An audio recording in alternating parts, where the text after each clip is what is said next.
Welcome to Transform Now, the podcast brought to you by SS&C Blue Prism.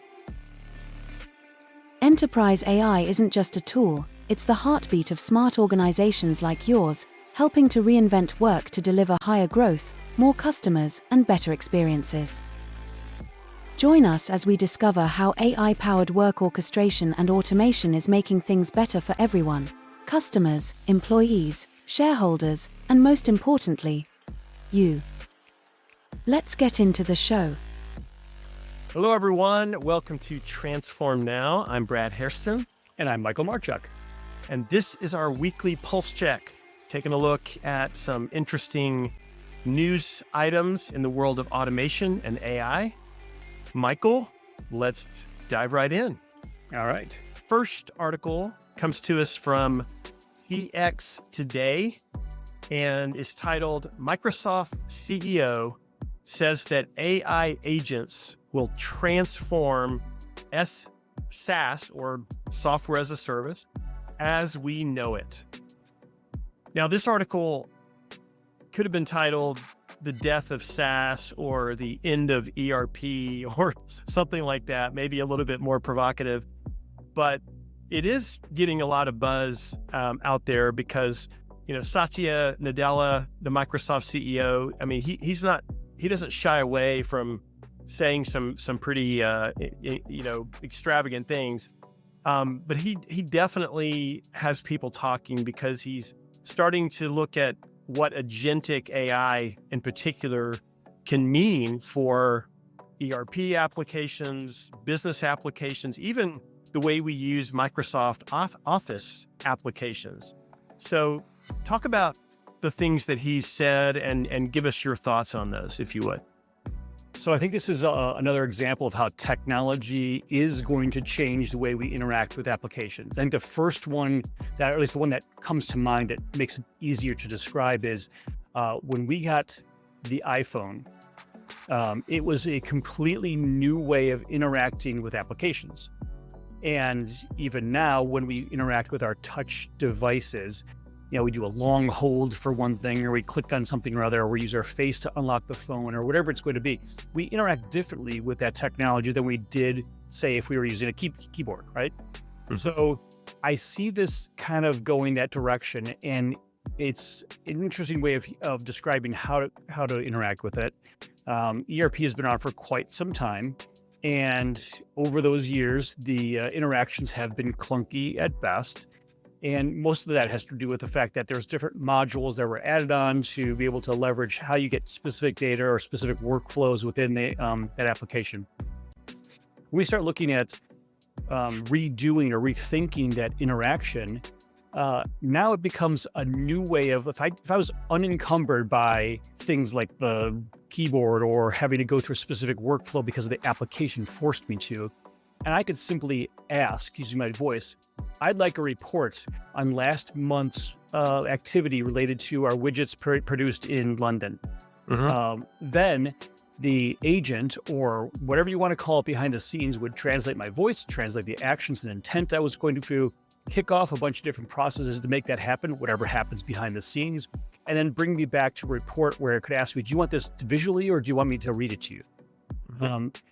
That's a way we interact with an application that would be now very different than what we'd expect now, which is go in and click this, type in this, click that, do the drop-down menu, go to this section, etc. So I think part of that has to do with, and I love the way they describe it because I haven't heard this description for a while. I'll just read the quote here.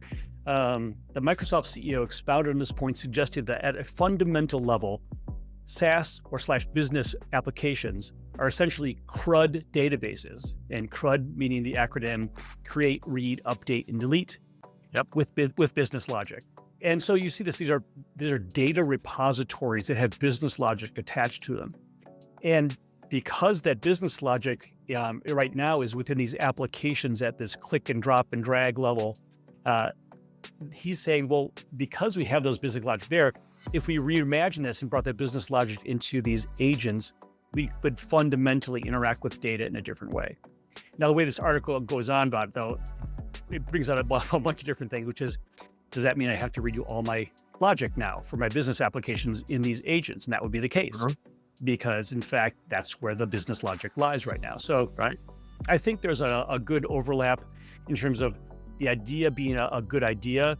I'm thinking the application or the applying this to these applications, that application word, applying this to these applications in a different way may take some doing, and maybe there's different ways to apply it.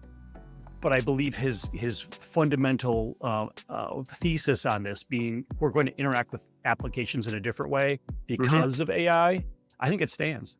Yeah.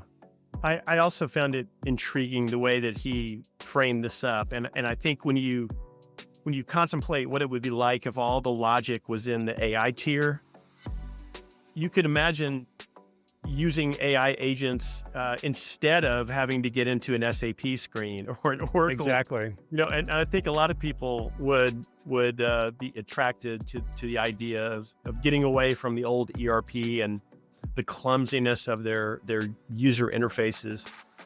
I also like the fact that Nadella is not afraid of making this kind of provocative statement that in the end might even disrupt Microsoft. You think about Excel and PowerPoint, Word, and in the article, he even says how those applications, what they do could ultimately be replaced by agents. So you don't need an Excel spreadsheet to house information or logic. You would ask the agent to do what you want, and it's not going to need a spreadsheet or need those tools. So, anytime an executive says something that could disrupt his own company, I think that's pretty bold. So I admire that. I agree. Well, let's go to the next article. This one's from TechCrunch, and it's titled 2025 will be the year climate tech learns to love AI. Now, we've talked quite a bit on this show and on other podcasts about the power shortage that is a result of the increased AI demand, all the new AI data centers that are cropping up. And the experts say that a serious power shortage is likely as soon as 2027 if we don't figure out how we're going to meet this new demand. And so this article kind of comes at that topic. And I thought overall it was a pretty positive article. It's not, it's written by a climate reporter. So you could see how he might be looking at this pretty gloom and doom given the climate unfriendly presidential administration that's coming in the US.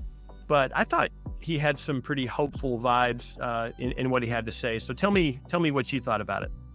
So from an article standpoint, I think the AI loving climate tech was an interesting approach to it. I'm not really sure that that the climate tech's going to love AI, mainly because it's still going to be sucking a lot of juice.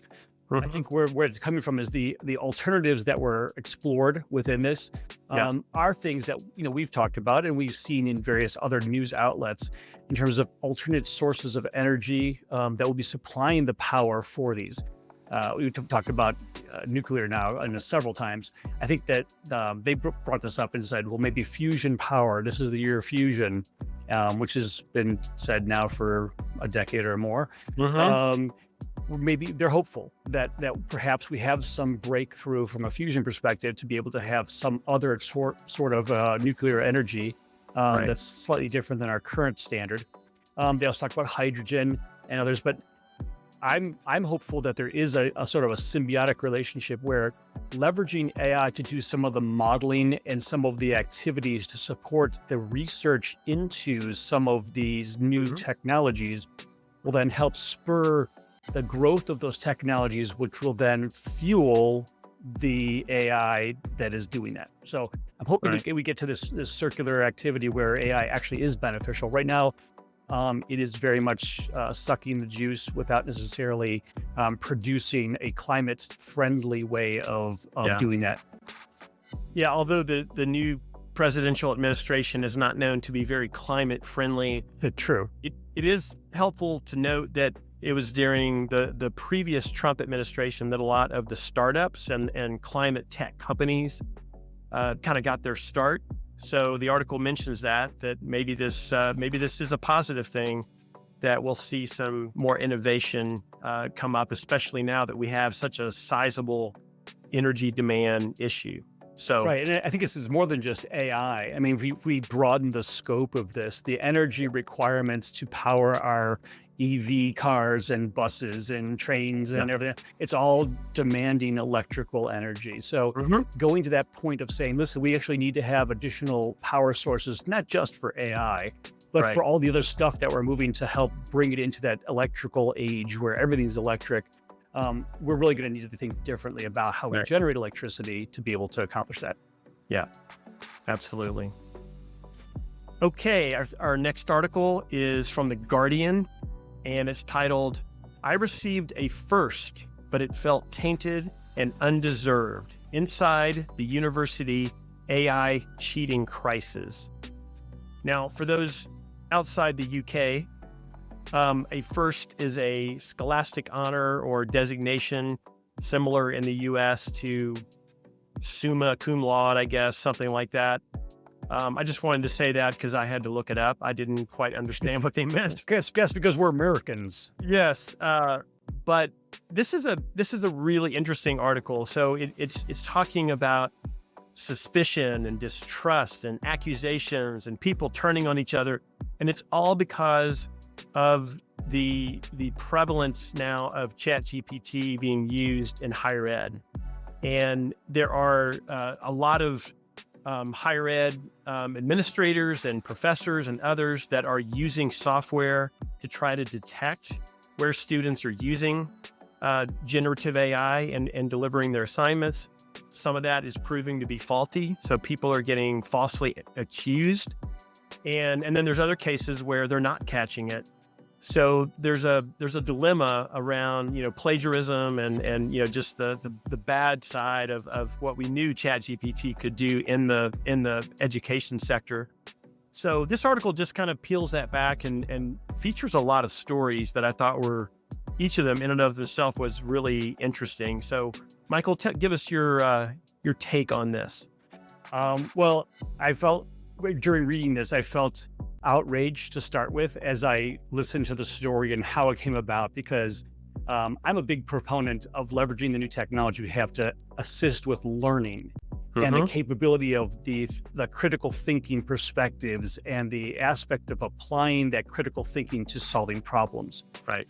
When you start talking about identifying critical thinking capabilities by reviewing papers specifically, unless there's a particular reason why you have to go by a paper or a research paper to be able to do that, for example, for a multi-year PhD or whatever, where you're actually going to want to show the work, have the discussion behind it. If this is simply an assignment that someone had done to go through and get that information out, and yet they're still being questioned about it, now I think you're missing the point of what those exercises are meant to do. So it got me angry as this one story came forward and indicated that this guy's paper, in fact, was flagged as being potentially generated completely by ChatGPT, and he was very distraught because he actually did it.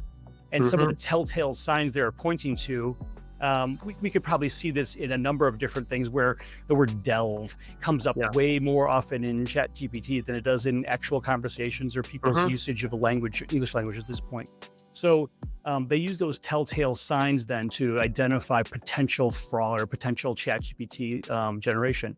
Yeah. The challenge is that, English has so many words and you can only say some things so many different ways. So when it comes to identifying that, whether it's been generated by a person or by a ChatGPT environment, you have to wonder what the end point could ever be, because quite honestly, it's very difficult for someone who is creating content like we do on a daily basis. You say things, and there's always, again, only so many words you can use. And now, granted, we could go back to Old English maybe and really throw a loop into it, because ChatGPT wouldn't necessarily be generating that for us. It would. But the idea behind it is, what are you trying to get at from these assignments? What are you trying to prove from these assignments? Is it the critical thinking? Then maybe there's a different way of approaching it. Or if you know that people are going to be using ChatGPT, or even encourage them to use it, because in business now, a lot of people do use it, or it's like, going into this concept of saying, well, we accept this as a new reality. Yeah. And we are going to embrace it. And we're going to have you create a different type of thought experiment to allow you to show your smarts based on this and then leverage the tools. So, like I said, either that or we just go back to locking kids in a room with a pencil and paper and say, okay, write your paper now. And that'd be something that I think nobody will ever endorse. Yeah. Because it doesn't make the students we want. It creates some artificial environment. So again, I was a bit upset when I read the first story because it really got me thinking about what the real target is for education, and it is not what they were describing. Yeah. I agree with your thoughts. There are plenty of positive examples where generative AI is being used in schools, both higher ed as well as below higher ed. And that's by teachers and the students. The teachers themselves are getting tremendous benefit from being able to create lesson plans or create tests or grade tests. A lot of stuff that, quite honestly, keeps them up late at night. It's mindless work, and they're so underpaid. We need to give these teachers a break. So true. I think Gen AI is a great way to do that. I think on the student side, there are so many ways they can leverage it that don't relate to creativity, like writing a point of view or giving writing a poem or writing an opinion piece, like doing research, like aggregating material around a topic or summarizing, a 300-page, white paper and pulling out some of the high points. I mean, that's stuff you and I do every day in our business work. So I think students can benefit from that. I disagree that it is, diminishing the education experience for most students. I think if it's used correctly, it can be pretty powerful. So the only thing I would say, so when you mentioned that last thing about summarizing, the only thing I could say from a summarization perspective, because both of us, we had Cliff Notes growing up, which were summarized, capable for, so you could say, what did Dostoevsky's book say in here? You go to Cliff Notes, get the full story written out. What you're missing in that, though, is the art form of how the art was then produced, to get the feelings of the art. You can get a good summary about the content, but it doesn't provide that art. So I think that's probably the only benefit that you'd have, not the only, I think it's one of the benefits that you'd have by actually reading the work. But you and I both know, it's probably very unlikely that people are putting a lot of art into their writing of a 300-page report. It's likely just to get the content out and make it digestible. So again, there's a pro and con for this, and it really, what are you trying to accomplish at the end of the day here? Is it really to get the content out? Is it to understand? Is it to think critically about things? Is it to express your appreciation for the art that's involved in the work? Understanding that will help develop a better approach to understanding what's good or what's not good. Well said. Okay, our final article, this is a fun one. This is from The Byte, B-Y-T-E, and it's titled, Facebook Planning to Flood Platform with AI-Powered Users. Well, this article reinforces my decision to stay away from Facebook. As Meta says that they are aiming to have Facebook filled with AI-generated characters that can drive engagement, that can do posts, that can create content, that can interact with you. Think of having a virtual girlfriend or a virtual boyfriend on Facebook that maybe you created or someone else created. Boy, this generates a whole lot of thoughts in my head. Michael, is this a good idea? What do you think? Oh, absolutely. I think we actually need more of this on Facebook, because what we have right now isn't enough. What's interesting about this is that Facebook went through a whole sweep a while back to get rid of the bots that were on Facebook. And here they're themselves reintroducing them to the platform that they swept clean of them, or tried to at least. So I thought that was a very interesting way of approaching it, saying, yes, we got rid of them all, but we're bringing them all back. And this time they're going to be AI powered. This is going to be something that it will be very difficult to overcome. So I guess I don't understand what the point behind it is, like the real point behind it is, the driving engagement. You can tell me what things are worth, but why would you, for a platform that already has billions of users, why would you need to add more? I just don't understand. And if they're saying it needs to drive more engagement or needs to drive more discussion, I suspect that the discussions that are being had now, because you and I both, I don't have Facebook. I know lots of people who do, and the way they interact with Facebook is quite disturbing. Sometimes it's more of a rant place than anything else. So to have that kind of engagement be encouraged seems like it could be even more dangerous than the real users we already have. But those are my thoughts on it. What do you think? I could not agree more. I mean, we have enough trouble getting people, young people particularly, to build positive relationships with each other. Why do we want them now to be building relationships with these fake people on Facebook? And you're right. When it's not real, I think it in a sense motivates bad behavior. People are going to create these profiles that have bad intentions. So I hope, if this does come to fruition, that Facebook has the right guardrails around it. But we don't want these fake profiles taking people down a path to self-harm, or giving them bad advice, or trying to just take them off of the narrow path. I mean, there's so many things that could go wrong. Oh, I don't see any chance of abuse of this, Brad. I think you're just being an alarmist. So anyway, we'll leave it at that. But it was humorous, but also concerning. And I'm not surprised that this kind of thing continues to crop up. I know we're going to see more and more examples each and every day.